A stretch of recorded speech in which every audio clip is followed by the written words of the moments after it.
بسم الله الرحمن الرحيم نحمده ونصلي ونسلم على رسوله الكريم أما بعد قال النبي صلى الله عليه وسلم أشراف هذه الأمة حملة القرآن وأصحاب الليل أو كما قال عليه الصلاة والسلام۔ عزیز طلباء اور مہمانان مکرم، قرآن کریم کی تکمیل، تحصیل اور اس کی تعلیم کی برکت سے ہم اور آپ یہاں جمع ہیں، اور ہمارے درمیان ہمارے حضرت مفتی صاحب مفتی شہر جے پور دامت برکاتہم تشریف فرما ہیں۔ انشاءاللہ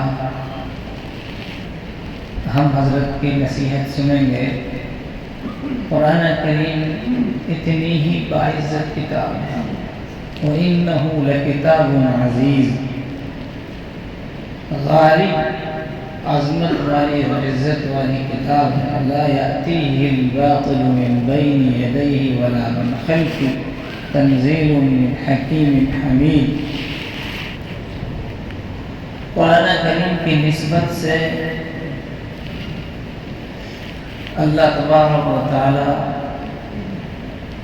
عزتوں کو بڑھاتا ہے، رفعتوں کو بڑھاتا ہے، بلندیوں کو مزید بلند تر کر دیتا ہے۔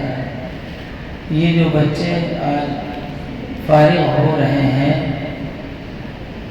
ان کی نسبت سے اللہ نے یہ جلسہ پورا منعقد کرا، جس کے پیچھے اصل بنیاد کیا ہے؟ ان بچوں کا قرآن کریم کی تکمیل کرنا۔ ان کے طفیل میں ہم اور آپ سب جمع ہو گئے، اور حقیقت بات یہ ہے قرآن کریم ہے ہی اس دنیا کی آبادی کا سبب۔ یہ دنیا جو آباد ہے، اس کی آبادی اور عمرانیت یہ سب قرآن پاک کی برکت سے ہے۔ جب تک قرآن پاک باقی ہے، جب تک یہ دنیا باقی ہے، اور جتنا قرآن کو ہم اپنائیں گے اتنی ہی عزتیں بڑھیں گی۔ ہم اور آپ یہ سمجھ رہے ہیں کہ ان بچوں کی تعلیم اور ختم قرآن اور قرآن کریم کی تکمیل میں ہم آج جمع ہوئے ہیں، صرف یہی جمع ہو، ایسا نہیں ہے۔ یہ عزت تو یہاں سے شروع ہوئی ہے۔ آج ہمارے بڑے سرپرست ان کے سروں پر ہاتھ رکھیں گے، پھر مزید یہ آگے بڑھیں گے۔ اس جہان میں جب تک رہیں گے، جتنا قرآن سے جڑیں گے، اللہ اتنی ہی عزت بڑھائے گا۔ اس جہان کے بعد جب دوسرے جہان میں قدم رکھیں گے تو قبر سے ہی استقبال شروع ہو جائے گا، اور حشر میں استقبال ہوگا۔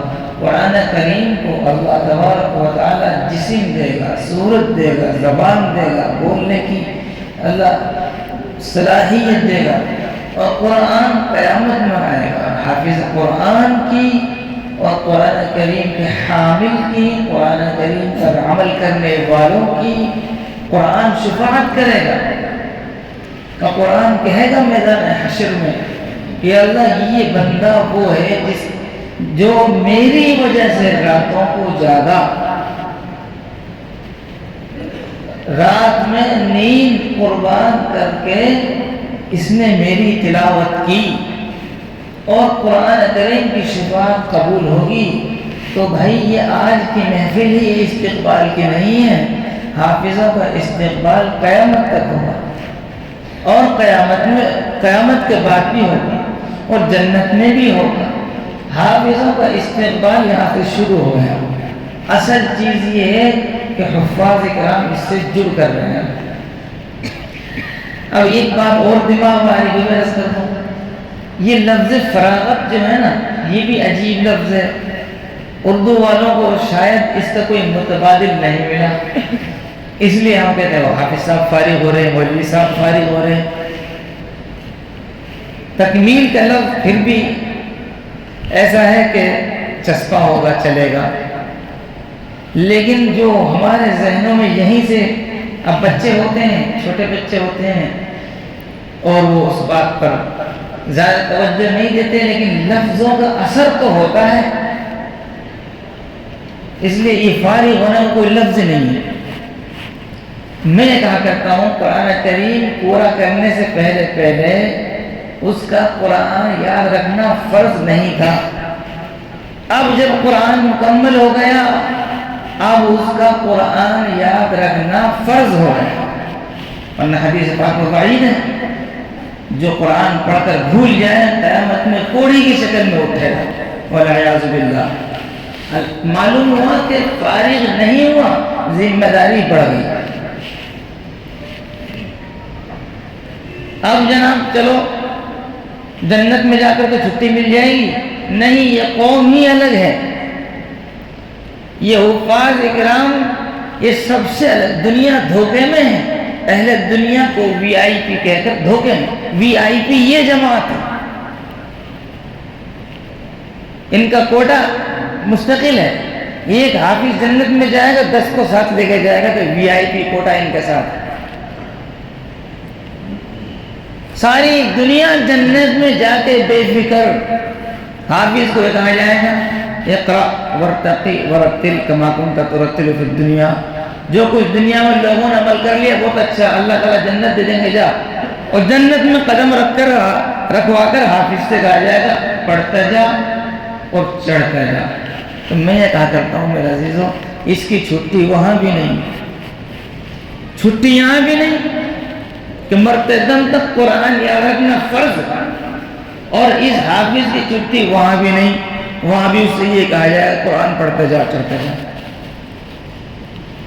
تو ایک تو یہ لفظ جو فارغ ہونے کا لفظ ہے نا، اس کا فقہی حکم کیا ہوا اس کے بعد سب بتا دیں گے، لیکن میں یہ کہا کرتا ہوں اس کو تیاب دے دینا چاہیے۔ تکمیل قرآن کا یہ جلسہ ہے، تکمیل قرآن کا یہ موقع ہے۔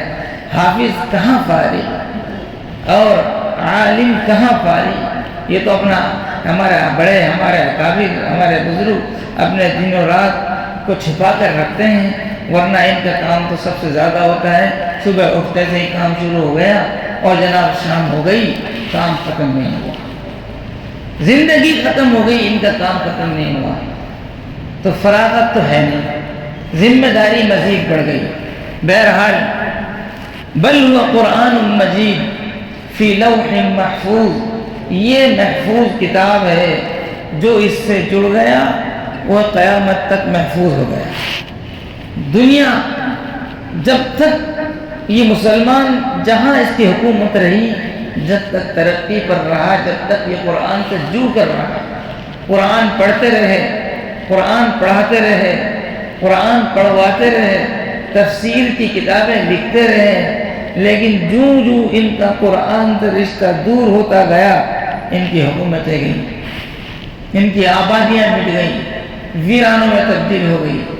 اس لیے اس آج کے اس اعزازی جلسے اور نشست سے ہم کو یہ سبق حاصل کرنا ہے کہ قرآن کریم وہ دولت ہے کہ اس سے جڑنے کے بعد اللہ کی طرف سے عزتیں ملتی ہیں، حافظ کا، عالم کا اکرام بڑھتا چلا جاتا ہے، اللہ تبارک تعالیٰ اس کا اکرام قرآن کے نسبت پر کرواتا ہے، اور یہ وہ چیز ہے کہ جس کی برکت سے جو جس طریقے سے جڑے گا اللہ تعالیٰ اس کو نوازے گا۔ کوئی پڑھ رہا ہے، کوئی پڑھا رہا ہے، کوئی ان کی نگرانی کر رہا ہے، کوئی ان کا خرچہ برداشت کر رہا ہے، اللہ کے یہاں یہ سب قرآن کے خادم ہیں۔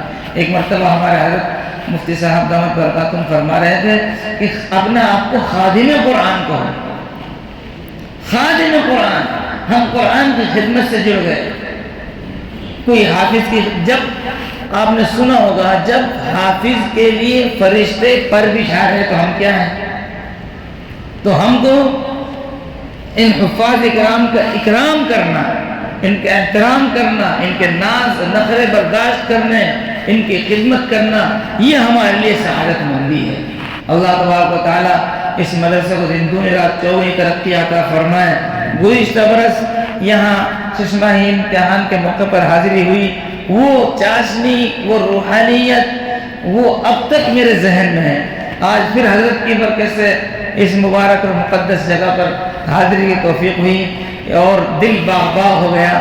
اللہ تبارک و تعالی ہمارے بچوں کو کامیاب فرمائے، ہمارے نگران، مؤمن، ناظم، اساتذہ، ذمہ داران جو بھی جس طریقے سے بھی خدمت کرنا، اللہ تعالیٰ ان کی خدمات کو قبول فرمائے۔ میں تو صرف یہ بات جو میں نے عرض کی بس اسی پر میں بات ختم کرتا ہوں۔ حافظوں کو چاہیے کہ وہ اپنی ذمہ داری کو یہ سمجھیں کہ ہم موت تک قرآن سے جڑ کر رہیں گے۔ عام طور پر ہوتا کیا ہے کہ بچوں کو گھر والے ویسے بولتے ہیں بیٹا پڑھ لے، تو پڑھ لے گا نا کہ تجھے موبائل دلا دیں گے، پڑھ لے تجھے پڑھ لے گا تجھے گاڑی دلا دیں گے، پڑھ لے، پڑھ کر پھر تو یہ کر لینا۔ لیکن طلبا کو یہ بات ذہن میں بٹھانی چاہیے کہ ہم مخلوق ہی الگ ہیں، ہمیں تو قیامت تک قرآن سے جڑنا ہے، قیامت تک قرآن کی خدمت کرنی ہے۔ آج بہت بڑی مصیبت یہ ہے کہ ہمارے طلبا باقاعدہ مدرسہ اور مسجد میں رہنے کے باوجود دوسرے لوگوں کو اپنے لیے آئیڈیل سمجھنے لگتے ہیں۔ میں کہا کرتا ہوں عزیز طلبا سے، جس کو نقل کرنی ہے ہماری نقل کرے، ہم کسی کی نقل نہیں کریں۔ طلبا بعض مرتبہ یہ سمجھتے ہیں مدرسہ میں رہنے کی وجہ سے بال کٹوانے پڑ رہے ہیں، مدرسہ میں رہنے کی وجہ سے یہ لباس کرتا پاجامہ کا پہننا پڑ رہا ہے۔ نہیں، یہ ہمارا اسٹینڈرڈ ہے۔ لوگ آج دنیا اپنا اسٹینڈرڈ بتاتی ہے کہ ہمارا یہ اسٹینڈرڈ، نہیں بھئی، ہمارا اسٹینڈرڈ یہ ہے ہم عمدہ سے عمدہ لباس پہنتے ہیں، اور عمدہ لباس وہ ہے جو انبیاء اور وارثین انبیاء کا لباس ہے۔ ہم مجبور نہیں ہیں کرتے پاجامہ پہننے پر عزیز طلبا، ایسا نہیں۔ جب تک مدرسے میں ہیں، جب تک ہم کرتا پاجامہ اور پنجگری ٹوپی میں ہیں، جب ہماری ششمائی سالانہ چھٹیاں ہوئیں تو ہم نے یہ گھر جا کر رکھ دیا اور گھر کا اور خاندان کا لباس جو پہننا شروع کر دیا۔ ایسا نہیں، ہمیں کسی کی نقل کرنے کی ضرورت نہیں ہے۔ جس کو نقل کرنی ہو وہ ہماری نقل کرے، جس کو چلنا ہو ہمارے پیچھے چلے۔ بالوں کا اسٹینڈرڈ وہی ہے جو نبی نے دیا ہے، لباس کا اسٹینڈرڈ وہی ہے جو نبی نے دیا ہے۔ اس لیے عزیز طلبا اس بات کو ذہن میں رکھیں کہ ہمیں جو مدرسے میں جو چیز دی جا رہی ہے، یہ ٹوپی دی جا رہی ہے، یہ کرتا پاجامہ دیا جا رہا ہے، یہ بالوں کو رکھنے کا سلیقہ سکھلایا جا رہا ہے، یہ انسانیت ہے، اور اب یہ ہماری زندگی میں تمام عمر یہ رہے۔ اسی طریقے سے قرآن پاک کے ساتھ مسئلہ، مدرسے میں ہم فجر میں پڑھ رہے ہیں، مدرسے میں ہم مغرب میں قرآن پڑھ رہے ہیں، مدرسے میں ہم دن میں قرآن پڑھ رہے ہیں، مدرسے میں ہم رات میں قرآن پڑھ رہے ہیں۔ ہم مدرسے کی زندگی سے باہر جائیں گے تب بھی ہمارا یہ معمول ہوگا۔ گھر میں کئی بچے ہیں، کوئی کالج میں پڑھا ہے، کوئی اسکول میں پڑھا ہے، کوئی نہیں پڑھا ہے، کوئی کام کر رہا ہے، کوئی مدرسے میں پڑھا ہے۔ ہمارا اسٹینڈرڈ یہ ہونا چاہیے، دوسرے بچوں کو جب کبھی تلاش کرنے کی ضرورت پڑے، گھر والے کہیں جاؤ فلاں بچوں کو بلا کر لاؤ، کہاں ملے گا؟ وہ محلے میں چوک میں ملے گا۔ فلاں بچہ کہاں ملے گا؟ فلاں گراؤنڈ میں کھیلتا ہوا ملے گا۔ جب حافظ صاحب کی ضرورت پڑی کہ حافظ صاحب کو بلاؤ تو ذہنوں میں پہلے یہ بات ہونی چاہیے وہ حافظ صاحب ملیں گے تو مسجد میں ملیں گے، نفل پڑھ رہے ہوں گے، قرآن پڑھ رہے ہوں گے۔ ہمیں اپنی ساری زندگی اسی مدرسے کی ترتیب پر لانی ہے۔ جن لوگوں نے ابھی آپ نے دیکھا ہوگا مفتی صاحب نفل میں پارا پڑھ رہے ہیں، جی ہم نے دیکھا، یہ مدرسے کی زندگی قیامت تک کی رہنمائی کرتی ہے۔ ہم جو یہاں پڑھ رہے ہیں، یہاں سیکھ رہے ہیں، یہ ٹوپی گھر بھی جائے، یہ لباس گھر بھی جائے، یہ قرآن کریم کے ساتھ پڑھنا پڑھانا تعلق گھر تک بھی باقی رہے۔ تو میرا وہ یہ کہ لفظ تھا فارغ ہونے کا، ہم فارغ نہیں ہیں بھائی۔ کوئی ہم سے پوچھتا ہے کہ مولوی صاحب کوئی وقت بتا دیجئے فرصت کا، میں کہ بس اس کے علاوہ کوئی دوسرا سوال کروں۔ اگر کوئی وقت خالی بھی ہے تو اس کو بھی کہنے میں زور پڑتا ہے ہم لوگوں سے کہ یہ خالی ہے، کیوں؟ ہم تو فرصت والے ہیں ہی نہیں، ہمیں قرآن کریم کے خادم بن کر زندگی گزارنے انشاءاللہ۔ اور جو حضرات اس مدرسے سے جڑے ہوئے ہیں، خدمت کر رہے ہیں، وہ اپنے لیے اس کو سعادت مندی سمجھیں۔ اللہ تعالیٰ آپ حضرات کی اس خدمت کرنا قبول فرمائیں۔ اس مدرسے کا اسٹینڈرڈ ہے کہ یہاں بچے ماشاءاللہ بہترین قرآن پڑھتے ہیں اور بہترین حفظ ہوتا ہے، اور ان کو بہترین قرآن پاک یاد کرایا جاتا ہے۔ اللہ تعالیٰ نظر بس سے حفاظت فرمائے، دن دنیا رات چوں میں ترقی عطا فرمائے۔ وآخر دعوانا الحمدللہ۔